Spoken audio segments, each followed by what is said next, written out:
Hello दोस्तों, कैसे हैं आप सब। मैं हूं प्रणव और आप देख रहे हैं हमारा चैनल स्टडी 16 पर आज हम लोग देखेंगे GK for Madhya Pradesh judiciary lecture second. मतलब ये मध्य प्रदेश सिविल जज एग्जाम 2020 का लेक्चर सेकंड है। इससे पहले हम लोग लेक्चर 1 देख चुके हैं। तो आज बात होगी जनरल नॉलेज के और करंट अफेयर्स के क्वेश्चन की, और इस वीडियो में जानेंगे कि किस प्रकार के क्वेश्चन मध्य प्रदेश सिविल जज एग्जाम में पूछे जाते हैं। जनरली मध्य प्रदेश सिविल जज में जो जीके पूछा जाता है 20 नंबर का, उसमें से क्वेश्चन 3 से 4 क्वेश्चन मध्य प्रदेश के पूछे जाते हैं, बाकी 5 से 6 क्वेश्चन करंट अफेयर्स के क्वेश्चन पूछे जाते हैं, 2 क्वेश्चन हिस्ट्री के पूछे जाते हैं और 2 क्वेश्चन देश के, जैसे कि पूछ लेंगे सुशासन दिवस कब मनाया जाता है, संविधान दिवस कब मनाया जाता है, प्रवासी भारतीय दिवस कब मनाया जाता है, या फिर विश्व जल दिवस कब मनाया जाता है। तो वो वीडियो हम लोग एक देख चुके हैं और आज हम लोग मिक्सिंग वाले क्वेश्चन करेंगे और जानेंगे किस प्रकार से क्वेश्चन पूछे जाते हैं।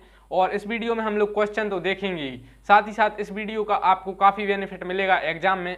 उसका कारण यह है कि हम लोग एनालाइज करेंगे कि क्वेश्चन यह पूछा जा रहा है तो क्यों इसके पूछे जाने की संभावना है, क्योंकि पढ़ने के लिए तो बहुत कुछ है, लेकिन क्या हमें पढ़ना है यह इस वीडियो में जानेंगे। तो यह वीडियो और भी महत्वपूर्ण होने वाली है, तो वीडियो को देखिए पूरा और आप कर दीजिए चैनल को सब्सक्राइब। सबसे पहला क्वेश्चन है कि भारत भवन कहाँ पर स्थित है। यह क्वेश्चन काफ़ी महत्वपूर्ण है, भारत भवन कहाँ पर स्थित है। आप मध्य प्रदेश सिविल जज का एग्जाम देने जा रहे हैं और 3 से 4 क्वेश्चन मध्य प्रदेश के ना आए, ऐसा हो नहीं सकता। तो ये महत्वपूर्ण है, भारत भवन कहाँ पर स्थित है, यह मध्य प्रदेश में स्थित है। तो अब यह बात होती है कि भारत भवन मध्य प्रदेश में कहाँ पर स्थित है। तो ये मध्य प्रदेश में भोपाल में स्थित है और भोपाल मध्य प्रदेश की राजधानी है। तो भारत भवन कहाँ पर स्थित है, भोपाल में स्थित है। इसके बाद नेक्स्ट क्वेश्चन करंट अफेयर्स से रिलेटेड है कि इंदौर को कौन सी बार सर्वश्रेष्ठ स्वच्छ शहर बना। इंदौर कौन सी बार सर्वश्रेष्ठ स्वच्छ बना है। Indore is the cleanest city of the India and which times Indore is the cleanest city. कौन सी बार इंदौर को भारत की सर्वश्रेष्ठ स्वच्छ शहर का दर्जा मिला है या क्लीन सिटी का दर्जा मिला है। तो इंदौर, एक क्वेश्चन तो यही बनता है कि भारत की सबसे स्वच्छ सिटी कौन सी है, सबसे स्वच्छ शहर कौन सा है। तो इंदौर मध्य प्रदेश ही नहीं पूरे भारत में सबसे स्वच्छ शहर है और इसे यह दर्जा मिला है चौथी बार, लगातार चौथी बार। 4 बार अभी तक जो इंदौर है वो रेगुलर 4 टाइम चौथी बार इसे लगातार सर्वश्रेष्ठ स्वच्छ शहर का दर्जा मिला है। तो भारत भवन कहाँ पर स्थित है, भोपाल में। भोपाल मध्य प्रदेश की राजधानी है और राजा भोज इंटरनेशनल एयरपोर्ट भोपाल में ही है। एक क्वेश्चन बनता है कि राजा भोज इंटरनेशनल एयरपोर्ट कहाँ पर स्थित है, तो वो भोपाल में है और इंदौर को चौथी बार सर्वश्रेष्ठ स्वच्छ शहर का दर्जा मिला। इंदौर मिनी मुंबई भी कहा जाता है। मध्य प्रदेश के पॉइंट ऑफ व्यू से इंदौर को मिनी मुंबई कहते हैं। एक क्वेश्चन इंदौर से और बनता है कि राजवाड़ा महल कहाँ पर स्थित है। राजवाड़ा महल कहाँ पर स्थित है, ये क्वेश्चन बनता है। तो जो राजवाड़ा महल है वो इंदौर में स्थित है। क्वेश्चन आता है कि राजवाड़ा महल कहाँ पर स्थित है, तो वो इंदौर में स्थित है। ये करंट अफेयर्स का क्वेश्चन बनता है कि भारत की सबसे स्वच्छ सिटी कौन सी है और कौन सी बार लगातार उसने यह दर्जा जीता। तो चौथी बार, 4 बार से लगातार इंदौर भारत की सर्वश्रेष्ठ सिटी का दर्जा स्वच्छता के मामले में, सफाई के मामले में ले रही है। नेक्स्ट है जापान के प्राइम मिनिस्टर कौन है। ये क्वेश्चन बन सकता है, कारण यह है कि जापान के इससे पहले जो प्राइम मिनिस्टर थे वो थे शिंजो आबे, लेकिन अभी जापान के प्राइम मिनिस्टर चेंज हुए हैं और यह क्वेश्चन आना स्वाभाविक है, आ सकता है। तो जापान एक देश है और जापान के प्राइम मिनिस्टर शिंजो आबे थे, अब वो चेंज हो गए हैं, आपके लिए महत्वपूर्ण है। अब वो हो गए हैं याशीदे सुगा अब जापान के प्राइम मिनिस्टर हो गए हैं। अगर आपको याद रखने में प्रॉब्लम है तो आप पीछे का सुगा याद रख लीजिए, आपके लिए डिफिकल्टी नहीं होगी। आप ऑप्शन में एलिमिनेट कर देंगे और आंसर लगा लेंगे कि सुगा जहां पर होगा तो याशीदे सुगा जापान के प्राइम मिनिस्टर हैं। इससे पहले जापान के प्राइम मिनिस्टर थे शिंजो आबे। जापान की जो पार्लियामेंट पूछी जाती है कि जापान की संसद का क्या नाम है, तो जापान की संसद का नाम है डाइट जापान की संसद का नाम है और यहाँ मुद्रा चलती है वो येन मुद्रा चलती है। जापान से 3 क्वेश्चन बनते हैं तो मैंने आपको बता दिए। एक क्वेश्चन यही बन सकता है कि जापान के प्राइम मिनिस्टर कौन है। तो इससे पहले जापान के प्राइम मिनिस्टर थे शिंजो आबे, लेकिन अभी प्राइम मिनिस्टर चेंज हो गए हैं और जहाँ जहाँ के प्राइम मिनिस्टर चेंज होते हैं एग्जाम में वहीं के प्राइम मिनिस्टर पूछे जाते हैं। कारण यह है कि आप अगर एसएससी या कोई और एग्जाम उठाकर देखेंगे पिछले 1 साल का, तो आप पाएंगे कि ब्रिटेन के प्राइम मिनिस्टर कौन है, यह क्वेश्चन 5 से 10 बार पूछा जा रहा था, मैंने देखा है। इसका कारण यह है कि वहाँ प्राइम मिनिस्टर चेंज हुए थे और बोरिस जॉनसन वहाँ के प्राइम मिनिस्टर बने थे, तो सबसे ज़्यादा यह क्वेश्चन पूछा जा रहा था कि बोरिस जॉनसन कहाँ के प्राइम मिनिस्टर बने हैं। तो बोरिस जॉनसन ब्रिटेन के प्रधानमंत्री बने थे। तो जापान के न्यू प्राइम मिनिस्टर बने हैं योशिहिदे सुगा, इससे पहले थे शिंजो आबे। जापान की जो संसद है उसका एक नाम चलता है, वो है डाइट। क्वेश्चन आएगा डाइट कहाँ की संसद का नाम है, तो डाइट जापान की संसद का नाम है और यहाँ की मुद्रा जापान की येन है, येन मुद्रा है, इसे इंग्लिश में YEN लिखते हैं और यह मुद्रा है। और जापान की कैपिटल है टोक्यो। जापान की क्वेश्चन आएगा टोक्यो। मैं अभी आपको एक G20 समिट बताऊंगा कि G20 समिट कहाँ हुई, क्योंकि करंट अफेयर्स में ये क्वेश्चन पूछे जाते हैं कि G20 की समिट पिछली बार की कहाँ हुई, G7 की समिट कहाँ हुई या ब्रिक्स की समिट कहाँ हुई, क्योंकि प्रीवियस ईयर के आप पेपर देखेंगे तो समिट के 1 से 2 क्वेश्चन पूछे जाते हैं। तो वो यहीं जापान में हुई थी 2019 की G20 की समिट, वो हम लोग आगे अभी डिटेल में देखेंगे। तो अब महत्वपूर्ण क्वेश्चन आता है कि 2020 का नोबेल पीस प्राइज किसे मिला। इसे कहते हैं शांति का पुरस्कार। नोबेल पुरस्कार से इस बार क्वेश्चन आना ऐसा लग रहा है कि पूछा जाएगा, क्योंकि इस बार सिविल जज अभी होने वाला है नवंबर दिसंबर में, और दिसंबर में ये प्राइज दिए जाते हैं और इनकी घोषणा अक्टूबर में की जाती है, जो कि नोबेल पीस प्राइज, और इन प्राइजों की नोबेल पुरस्कारों की घोषणा की गई है। नोबेल पुरस्कार 6 विभागों में दिया जाता है। एक क्वेश्चन यह बनता है नोबेल पुरस्कार कितने फील्ड्स में दिया जाता है, तो नोबेल पुरस्कार 6 फील्ड्स में दिया जाता है। तो क्वेश्चन बनता है सबसे ज्यादा नोबेल पीस प्राइज से शांति के पुरस्कार सबसे ज्यादा पूछे जाते हैं।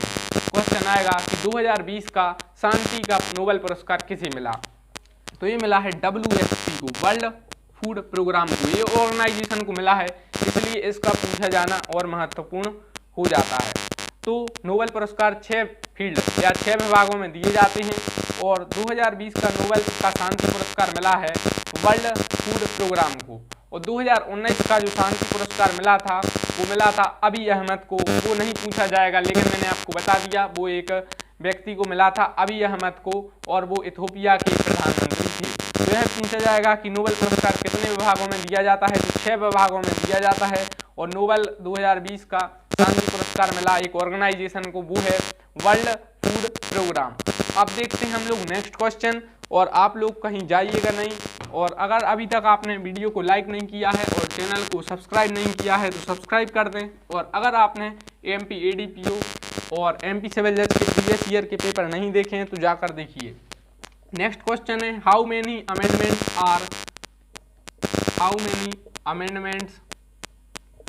Are in the Indian constitution.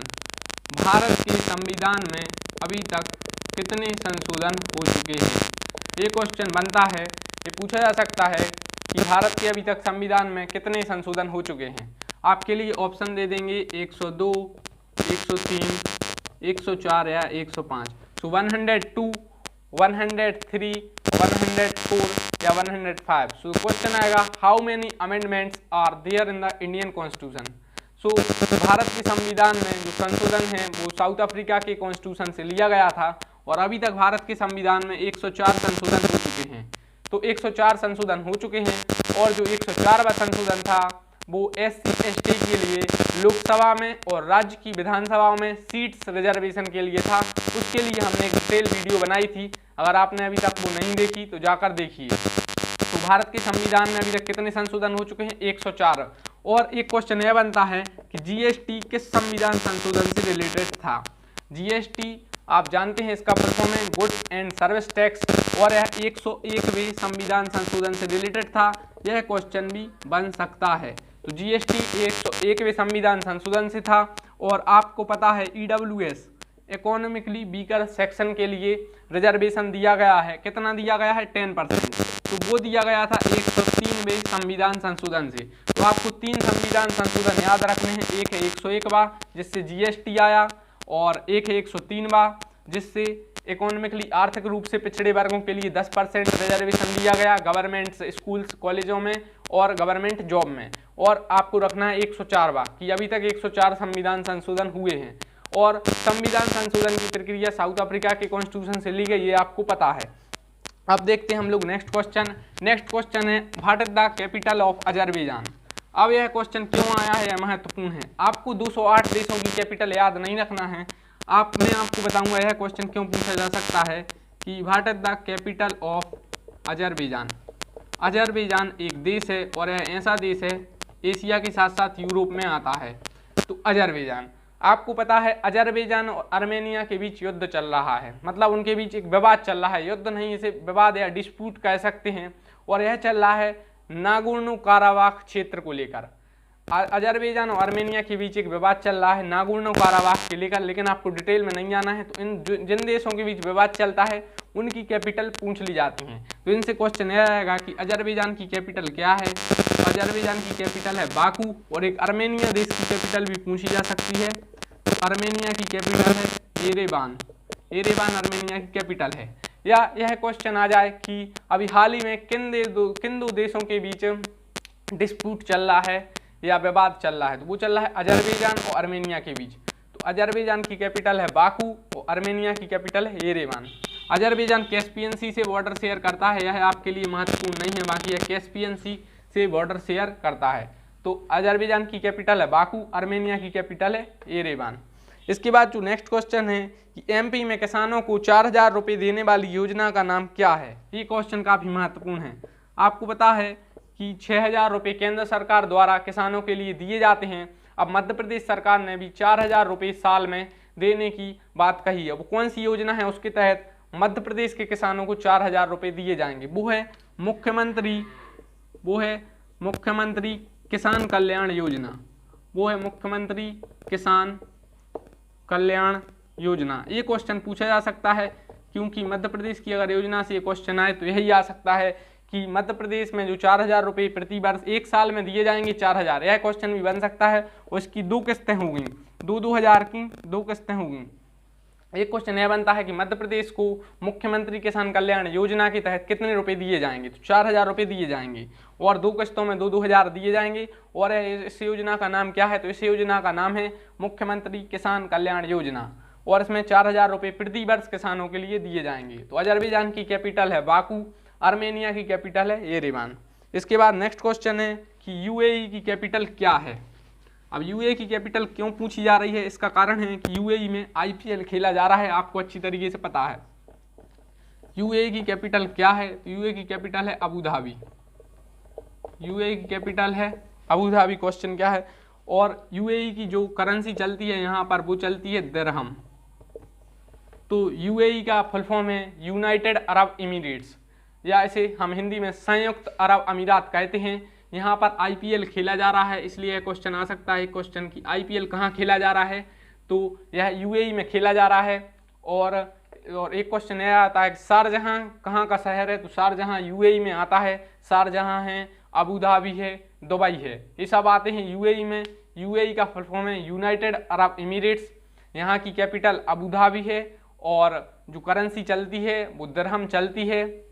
और आपको पता है यूएई ने भारत के प्रधानमंत्री के लिए एक अवार्ड भी दिया था, उसे शायद ऑर्डर ऑफ बिन जायद अवार्ड कहते हैं। मैं आपको बताता हूँ, तो यह क्वेश्चन भी बन सकता है। हाँ, ऑर्डर ऑफ जायद अवार्ड किस देश ने दिया, ऑर्डर ऑफ जायद अवार्ड किस देश के प्रधानमंत्री को मिला, यह क्वेश्चन बनता है। ऑर्डर ऑफ जायद अवार्ड किस देश के पीएम को मिला, ये क्वेश्चन आ सकता है कि ऑर्डर ऑफ जायद अवार्ड किस देश के पीएम को मिला, किसने दिया। ये दिया यूएई ने। यूएई, यही यूएई है। इस यूएई ने मतलब यूनाइटेड अरब एमिरेट्स ने, जहां पर यह आईपीएल खेला जा रहा है, इसने ऑर्डर ऑफ जायद अवार्ड किस देश के प्राइम मिनिस्टर को दिया, तो ये दिया भारत के प्रधानमंत्री को दिया है, नरेंद्र मोदी को दिया है। Honourable prime minister Narendra Modi के लिए यह दिया गया है। ये 2019 में दिया था। कब दिया था, 2019 में। ये मध्य प्रदेश सिविल जज में इसके पूछे जाने की संभावना ज़्यादा है। तो यूएई की कैपिटल अबू धाबी है, वहाँ पर करेंसी दिरहम चलती है। अभी वहाँ पर आईपीएल खेला जा रहा है। अबू धाबी, दुबई और शारजहां यूएई में है, यह क्वेश्चन बनता है। और ऑर्डर ऑफ जायद अवार्ड किस देश का अवार्ड है, ये यूएई का अवार्ड है, काफ़ी महत्वपूर्ण अवार्ड माना जाता है और यह भारत के प्रधानमंत्री नरेंद्र मोदी को मिला। एक क्वेश्चन यह आता है कि एग्जाम वॉरियर पुस्तक से संबंध किसका है, एग्जाम वॉरियर। नेक्स्ट क्वेश्चन है एग्जाम वॉरियर पुस्तक या ऐसी बुक कह सकते हैं, इससे संबंध किसका है? तो यह है भारत के प्रधानमंत्री नरेंद्र मोदी का। नरेंद्र मोदी का संबंध किस बुक से है? एग्जाम वॉरियर से है, यह पूछा जा सकता है। और एक और क्वेश्चन है, चैंपियंस ऑफ अर्थ अवार्ड किसे मिला? चैंपियंस ऑफ अर्थ अवार्ड किसे मिला और किसने दिया? चैंपियंस ऑफ अर्थ अवार्ड तो ये भी मिला किसी? नरेंद्र मोदी को। और यह किसने दिया? UNEP ने। इसका फुल फॉर्म पूछा जाता है एग्जामों में कि UNEP का फुल फॉर्म क्या है? तो यूनाइटेड नेशन एनवायरनमेंट प्रोग्राम, संयुक्त राष्ट्र का जो पर्यावरण से रिलेटेड यह एक प्रोग्राम है, इसके तहत भारत के प्रधानमंत्री नरेंद्र मोदी को चैंपियंस ऑफ अर्थ अवार्ड मिला। तो भारत के प्रधानमंत्री को कौन कौन से अवार्ड मिले? अभी हम लोगों ने एक देखा था, ऑर्डर विन जायद अवार्ड, तो यह किसने दिया था? UAE ने। उन्हें एक और अवार्ड मिला UAE, और एक दिया था UAE ने, एक दिया UNEP ने। UNEP का फुल फॉर्म है यूनाइटेड नेशन एनवायरनमेंट प्रोग्राम, और यह है चैंपियंस ऑफ अर्थ अवार्ड। तो एक क्वेश्चन आता है, चैंपियंस ऑफ अर्थ अवार्ड किसे मिला? तो प्रधानमंत्री नरेंद्र मोदी को मिला। या ऑर्डर विन जायद अवार्ड किसे मिला? तो वो भी प्रधानमंत्री नरेंद्र मोदी को मिला। या एग्जाम वॉरियर पुस्तक से किसका संबंध है? तो प्रधानमंत्री नरेंद्र मोदी से है। यह क्वेश्चन बनते हैं। अब देखते हैं नेक्स्ट क्वेश्चन। और नेक्स्ट क्वेश्चन है कि USA के फर्स्ट प्रेसिडेंट कौन थे? USA first president. अब आपको पता है कि यूनाइटेड स्टेट्स ऑफ अमेरिका में राष्ट्रपति के चुनाव चल रहे हैं, और वहां से क्वेश्चन आने की संभावना है इस बार। तो वहां से यह क्वेश्चन आ सकता है कि अमेरिका के प्रथम राष्ट्रपति कौन थे? तो वो थे जॉर्ज वाशिंगटन। और आपको पता है वहाँ पर एक वहाँ की राजधानी है वाशिंगटन DC, वो इन्हीं के नाम पर है, जॉर्ज वाशिंगटन, ये इन्हीं के नाम पर है वाशिंगटन DC, जिसे डिस्ट्रिक्ट ऑफ कोलंबिया भी कहते हैं। तो क्वेश्चन आएगा, अमेरिका के पहले राष्ट्रपति कौन थे? तो कौन थे? Sir George Washington. तो सर जॉर्ज वाशिंगटन अमेरिका के पहले राष्ट्रपति थे। और भारत ने इंडिपेंडेंस ऑफ जुडिशरी या राष्ट्रपति पर जो महाभियोग की प्रक्रिया ली है वो अमेरिका से ही ली है। और भारत ने जो फंडामेंटल राइट्स लिए हैं, मौलिक अधिकार, वो सब यहीं से लिए। मूल अधिकार जो लिए हैं वो भारत ने कहाँ से? अमेरिका से ही लिए हैं।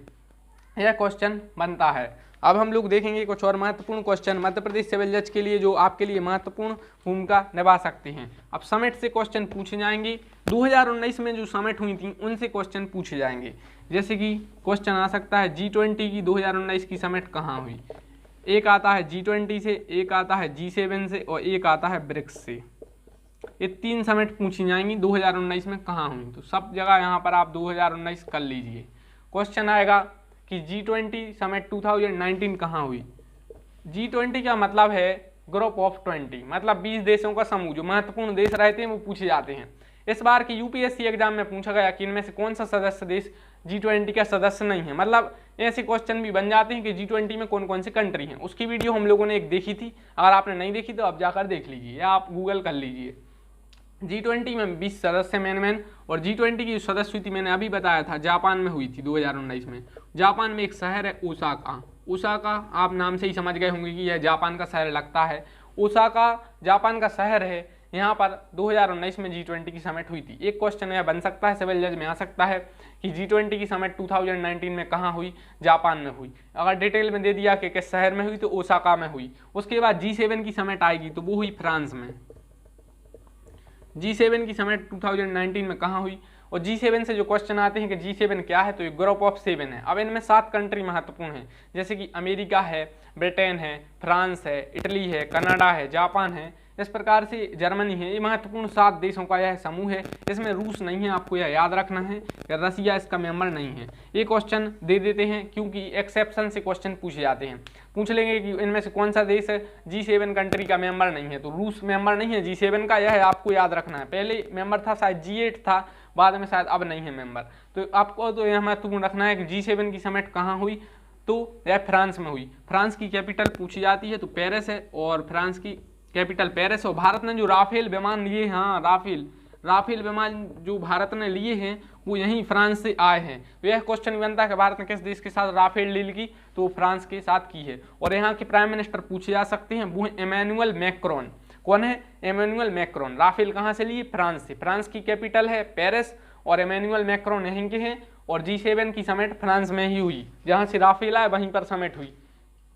नेक्स्ट है ब्रिक्स की समिट कहाँ हुई। तो ब्रिक्स आपको पता है कि 5 देशों का समूह, B से ब्राज़ील, R से रूस, I से इंडिया, C से चाइना, S से साउथ अफ्रीका। तो ब्राज़ील की राजधानी क्या है? ब्राज़ील। ये आपने सही समझा। और यहीं पर यह समिट हुई थी ब्रिक्स की 2019 की। ब्राज़ील पहला ही शब्द है, ब्राज़ील, यहीं पर हो गई समिट। उसके बाद G7 की कहाँ हुई? फ्रांस में। G20 की कहाँ हुई? जापान में। ये समिट आ सकती है, महत्वपूर्ण है आपके लिए एग्जाम के लिए। तो अब हम लोग देखते हैं आगे के क्वेश्चन। और नेक्स्ट क्वेश्चन है कि 2019 में भारत रत्न किसे मिला। ये क्वेश्चन भारत रत्न की आप अगर प्रीवियस ईयर का आपने 2019 का 18 का देखा होगा तो आप पाएंगे 2 से 3 क्वेश्चन तक पूछ लिए थे सीधे सीधे भारत रत्न के। तो सिविल जज का एक इम्पोर्टेंट टॉपिक रहता है, नोबेल पीस प्राइज है, ये तो नोबेल पुरस्कार है और भारत रत्न है और खेल रत्न है, ये पुरस्कार पूछे जाते हैं। तो 2019 में जो भारत रत्न है वो 3 व्यक्तियों को दिया गया। ये हम पिछली वीडियो में शायद बात कर चुके हैं। तो एक दिया गया था प्रणब मुखर्जी को, और आपको पता है प्रणब मुखर्जी भारत के राष्ट्रपति थे और अभी हाल ही में इनका निधन हुआ है, इसलिए इनसे क्वेश्चन पूछा जा सकता है। अभी भारत के राष्ट्रपति हैं रामनाथ कोविंद, इससे पहले थे प्रणब मुखर्जी, और प्रणब मुखर्जी को 2019 में भारत रत्न मिला था। एक क्वेश्चन आता है भारत रत्न कितने व्यक्तियों को मिला। तो 2019 में 3 व्यक्तियों को मिला था। तो एक थे इनमें प्रणब मुखर्जी, दूसरे थे नानाजी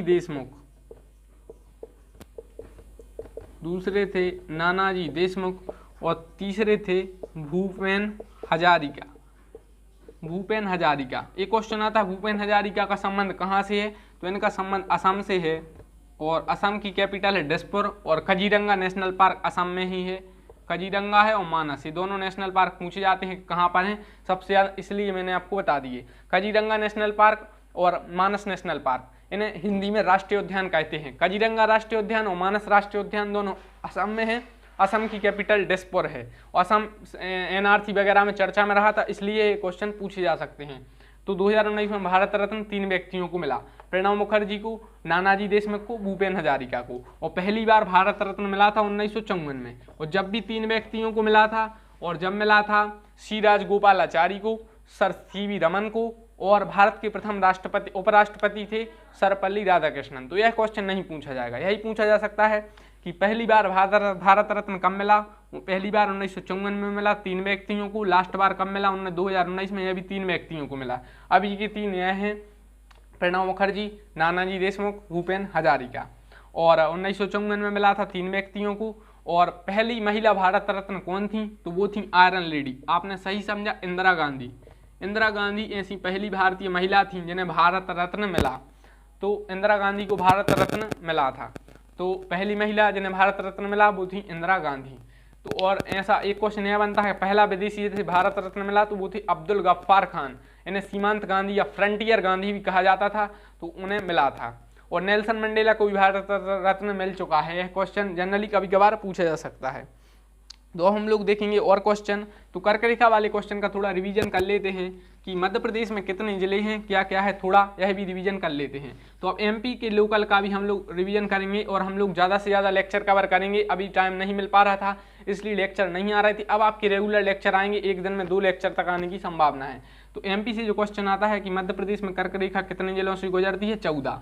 मध्य प्रदेश में कितने जिले हैं? 52 हैं। नया जिला कौन सा बना है? तो नया जिला बना है निवाड़ी। किस जिले से अलग होकर बना है? तो वो है टीकमगढ़। टीकमगढ़ से अलग होकर बना है। और ये किस संभाग में आते हैं? तो सागर संभाग में आते हैं। सागर संभाग में आते हैं। तो मध्य प्रदेश में 14 जिलों से कर्क रेखा होकर गुजरती है, और 52 जिले हैं मध्य प्रदेश में टोटल। और निवाड़ी नया जिला बना है, किससे अलग होकर बना है? टीकमगढ़ से, और ये दोनों सागर संभाग में आते हैं। अब दूसरी बात यह क्वेश्चन है कि मध्य प्रदेश से कितने राज्य बॉर्डर शेयर करते हैं? तो मध्य प्रदेश से 5 राज्य बॉर्डर या बाउंड्री शेयर करते हैं, और वो हैं गुजरात है, महाराष्ट्र है, छत्तीसगढ़ है, राजस्थान है, UP है। ये 5 राज्य मध्य प्रदेश से बॉर्डर शेयर करते हैं। यह भी पूछ लिए जाते हैं कौन कौन से। उत्तर प्रदेश करता है, राजस्थान करता है, छत्तीसगढ़ करता है, महाराष्ट्र करता है, गुजरात करता है। छत्तीसगढ़ तो मध्य प्रदेश से ही अलग होकर बना है। और सोयाबीन राज्य या सोया स्टेट किसे कहते हैं? मध्य प्रदेश को कहते हैं। नदियों का मायका मध्य प्रदेश को कहते हैं। टाइगर स्टेट मध्य प्रदेश को कहते हैं। मध्य प्रदेश में अभी सबसे ज़्यादा टाइगर हैं, 526 है इनकी संख्या। और मध्य प्रदेश ने कर्नाटक को हराकर सबसे ज़्यादा टाइगर स्टेट का दर्जा प्राप्त किया है। तो ये हम लोगों ने कुछ महत्वपूर्ण क्वेश्चन देखे। अब हम लोग कुछ और क्वेश्चन देखते हैं। तो इसके बाद जो क्वेश्चन है वो है कि Rani Lakshmibai national institute of physical education कहाँ पर है। तो हम लोग देख चुके हैं इससे पहले भारत भवन कहाँ पर है और राजवाड़ा महल कहाँ पर है। तो भारत भवन कहाँ पर है, भोपाल में है, भारत से भारत, वहाँ से भोपाल। राजवाड़ा महल कहाँ पर है, इंदौर। इंदौर को चौथी बार सबसे स्वच्छ शहर का दर्जा मिला है। तो Rani Lakshmibai national institute of physical education कहाँ है, तो ग्वालियर में है। Rani Lakshmibai national institute of physical education कहाँ पर है, ये ग्वालियर में है। ये क्वेश्चन बनता है। तो Rani Lakshmibai national institute of physical education कहाँ पर है, यह ग्वालियर में है। भारत भवन कहाँ पर है, भोपाल में है। इसके बाद जो नेक्स्ट क्वेश्चन है वो हिंडोला महल कहाँ पर है। हिंडोला महल, हिंडोला महल कहाँ पर है और मध्य प्रदेश में कितने ज्योतिर्लिंग हैं। मध्य प्रदेश में कितने ज्योतिर्लिंग हैं। तो आज के लिए इतने ही क्वेश्चन हम लोग देखेंगे। तो Rani Lakshmibai national institute of physical education है ग्वालियर में और हिंडोला महल है मांडू में। मांडू में हिंडोला महल है और मध्य प्रदेश में 2 ज्योतिर्लिंग हैं। एक तो आपको पता है महाकालेश्वर है, दूसरा है ओमकारेश्वर। क्वेश्चन यह बनते हैं कि महाकालेश्वर किस नदी पर है, तो ये क्षिप्रा नदी पर है और ओमकारेश्वर किस नदी पर है, तो ये नर्मदा नदी पर। ओमकारेश्वर एक डैम भी है, आपको पता होगा। ओमकारेश्वर एक बांध भी है, ओमकारेश्वर परियोजना भी है। तो महाकालेश्वर ज्योतिर्लिंग है वो क्षिप्रा नदी पर है और ओमकारेश्वर है नर्मदा नदी पर। और यहाँ पर क्षिप्रा नदी, इसी नदी पर सिंहस्थ लगता है कुंभ, जो पिछली बार 2016 में लगा था और अब लगेगा 2028 में। यह क्वेश्चन जनरली बन जाता है। तो ये देखा हमने GK for Madhya Pradesh judiciary के लेक्चर सेकंड। नेक्स्ट वीडियो में मिलते हैं लेक्चर 3 के साथ। उससे पहले आप कर दीजिए चैनल को सब्सक्राइब और दबा दीजिए बेल आइकन।